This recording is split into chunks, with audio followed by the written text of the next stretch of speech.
Hello, I'm Gareth Jones alongside Paul Ogden. You might have noticed we have escaped the Look North studio for our normal Huddersfield Town preview. That's because we are in Cardiff already, Oggy, ahead of the big game tomorrow, hoping Huddersfield Town get their first win of the season. Oggy, we've seen some new signings too, of which have been made today.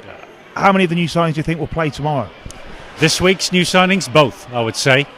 Joe Murphy is injured, poor lad. He's been carrying the injury through training for the last week or so. And Steer has been brought in from Aston Villa for that reason alone. He's quite experienced for a young man, so he'll be able to do his job. The problem that Chris Powell will have had is gelling in with the rest of the defence, which in turn contains a new face, which is Elliot Ward, a former teammate of Chris Powell's at West Ham, experienced, loaned to Town by now Premier League Bournemouth. The two guys who've been brought in do know what they're doing. It's a question of how compatible they are at this early stage of the Huddersfield Town spells with the rest of the struggling team. We have to call them that. They have to start from scratch, guys. Town haven't won any of their 5 games to open the season. Cardiff are unbeaten. But something had to change anyway. And don't forget that although Jacob Butterfield has gone, there is the Jamie Patterson factor, another new player for the opposition to conjure with. So what do you think he'll do formation? Accused as being quite a conservative boss, away from home in a place they haven't won since, I think, 2001. Yeah. Will he go back one up front and obviously drop one of the strikers? And if so, which one would you drop? Neither Nahki Wells or Ishmael Miller played particularly impressively in the last game at home to Queen's Park Rangers. That day, funnily enough, it was the back end of the team that was more efficient until the very end. So there is scope to change up front. Now, you can't really do without Nahki Wells because he's your main threat. Chris Powell describes Jamie Patterson as a number 10. I can see Patterson fitting in alongside Wells and Ishmael Miller rested until the end. Sean Scannell's fit anyway now, which he wasn't before the international break. I can see him going in.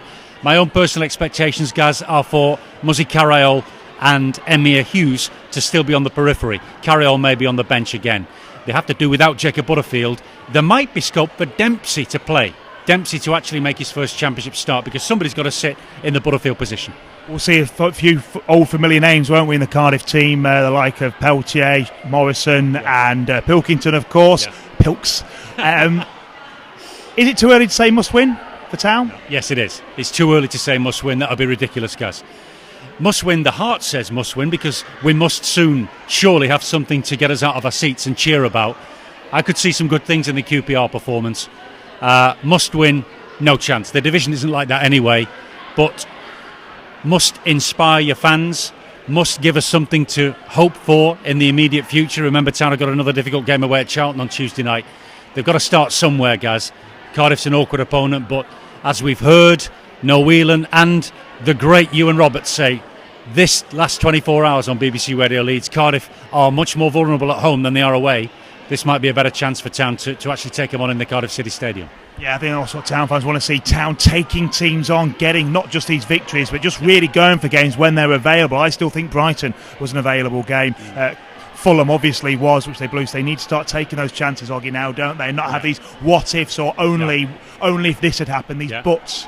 But equally, Gaz, for me, since you're putting me on the spot, it's too early to be pointing the finger yet at key moments in the season. This is match number 6 tomorrow in the Championship.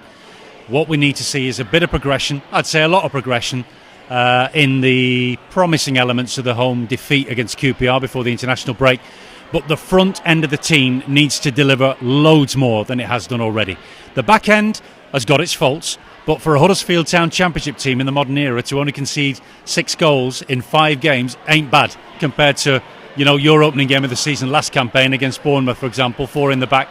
I would say, yeah, you know, the front end of the team has got to start again, really, for me. There's a strange lack of chemistry between Nahki Wells and all the partners he's had so far. It's not Nahki's fault. He's grafted on his own. That may continue at Cardiff tomorrow, but the other teammates in the final third of the field need to create more, shoot earlier, and deliver something that's going to threaten the opposition goal.